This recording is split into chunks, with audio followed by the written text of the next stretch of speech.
So ayun, no, KJX, kamusta kayong lahat? At check muna natin kung ano yung mga news ngayon, no? Kung titingnan natin ngayon, so ang daming pulado ngayon. So reglang-regla sila, no? So ito, katulad nito, tingnan nyo yung today's PNL niya, 100, isipin nyo check natin. 157, no? USDT, no? USDT or US dollar yung kanyang negative. Akin, $40. No? So ito yung PNL natin ngayon. No? Pinapakita natin yan kasi gusto kong makita nyo na ito yung token natin. Yan, no? So, dyan lang yan. Anong mangyari man dyan, sabi ko nga sa inyo, worth, I think, nasa ano to, worth 50,000. Di ba? So, worth 50,000. Bahala na yan kung anong pwedeng mangyari dyan sa token natin. So, kung bumagsak man yan, so yan na yan. So, basta ako, yung dalawang coin na yan, i-hold natin yan hanggang bull run, no, di ba? So, pero na lang kung profit ka na. Kunyari, lumipad yan, no? 536, tapos naging 1,000 USDT. Bakit hindi pa? Take profit na, di ba? So, depende pa din, no? Malay natin, biglang umangat pa ng gusto, kung hanggang saan, kung happy na tayo. Basta happy na tayo, okay na ako doon, no? So, check natin yan. Pero, nandiyan yan. Hindi pa profit na tayo nung, syempre, bumili tayo niya 14 pesos, di ba? And bumili tayo kahapon ng nasa worth 84 USDT, no? From 20.1. Ngayon nasa 19 point something, di ba? So, okay na ako diyan. Okay naman ako dito. Hindi tayo nababahala diyan. Bahala na ako ano mangyari tulad niya ng sinabi ko sa inyo, no? Basta tayo maghihintay tayo hanggang sa maging profit tayo, mga idol. At naghahantay pa nga tayo ng coin. Once na, mali nyo, bumaksak pa yan, di ba? So, makakabili pa tayo ng ibang token. So, bawi na ako pag nag-14 pesos yung tawag dito, ADA, no? And Dogecoin pag nag-3.4 pesos. Di ba? So, check natin yan. So, ayan, no? Negative, oh. Pero ang Sol, kung mapapansin nyo ang Sol, oh. Solana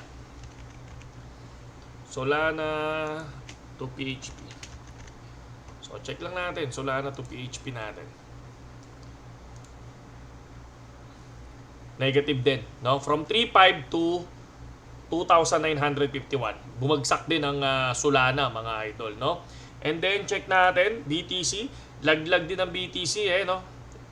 Nagbabalak, oh. Talagang nagbabalak siya, mga idol. Na bumaba talaga. So, ito yung ating So, kung makikita nyo, parang pababa, oh. No? Para siya parang pabaliktad Dati parabolic di ba? Parabolic siya nung nakaraan Parang pag no. So pwede din mangyayari yan, parabolic pataas. So pwede din mangyaring sa akin naging sandok Shoo! No? No? Parang sumupot oh. Parang sumupot, going to patulo, no? Pero check natin, no? Tulad nga na sinabi natin, holder tayo, hindi naman tayo nagpo-future, nagka-copy trade lang tayo. Tulad kahapon, yung trader natin hindi nag-trade, still 247 pa rin yan, no? Still 247, hindi nag-trade yung ating trader. So, subukan natin. Mamaya, mag-i-spot ulit ako. Tingnan natin kung papasok yung trader natin. At ito, no, mga idol, trending na trending ngayon, no? Tingnan nyo tong pixel, almost at 100k daw, no, daily active users, mga idol, no. I predicted 1 million players by Q4 2024 but it might be sooner. So akin, para sa akin, no, kung papalo ng ganyan yan, papalo ng 100 US papalo siya ng 1 million, 'di ba? Tapos yung yung cherry, yung berry. So, kung lilipad man yun, good thing, di ba? Pero tulad nga ng sinabi natin, tingnan natin kung ano yung pwedeng mangyari, no? So, AXS ba bumaba, mga idol, no? Pero solid na solid ang pixel, 100, daily active user, no? 339. So, okay tayo dito. 339. I think Ron bumaba din ng Ron. Ron token, bumaba din. 42. So, bumaba nga siya. So, lahat madugo ngayon, mga idol, no? Sobrang dugo. Pero kung mapapansin nyo, ito ang gusto nila Gios, mga idol. Still going pixel online, no? Ang dami pwede maglaro niyan, tulad nga ng sinabi ko, mababa ang presyo ng berry token. Kung magi-invest kayo, pwede namang nasa worth magkano lang, di ba? So, malay nyo, biglang lumipad dyan, mga lodi, no? So, hindi natin sinasabing, Hindi naman tayo ganun kasigurado na lilipad, pero syempre mas okay na para sa akin, hindi financial advice, na meron laman mismo yung kaban nyo, no? Yung platform nyo. Kung meron lang yan wala Pero kasi ako, ang ating assets, no? Nandito, yung yung AXS ko, baka yung iba dyan i-trade ko mga idol, no?